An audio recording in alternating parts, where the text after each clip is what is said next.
Install Android 12 on Redmi K20 Pro and Mi 9T Pro via AOSP ROM.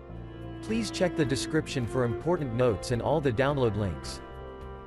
First download ROM and GApps packages, then transfer the downloaded files to the phone storage, link is in the description below.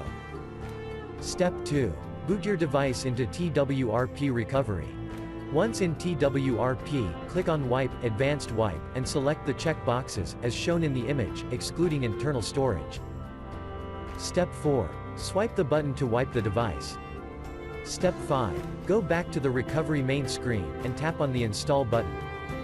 Step 6. Navigate to the storage, and select the ROM zip file. Step 7. Finally, swipe the button on the screen, to install ROM file.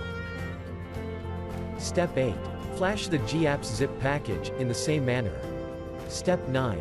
After GApps flashing completes, select Wipe Cache and Dalvik from bottom left side of screen, and swipe to wipe. Step 10. When the flashing process is complete, hit Reboot System. That's it, you have successfully installed the ROM on your device.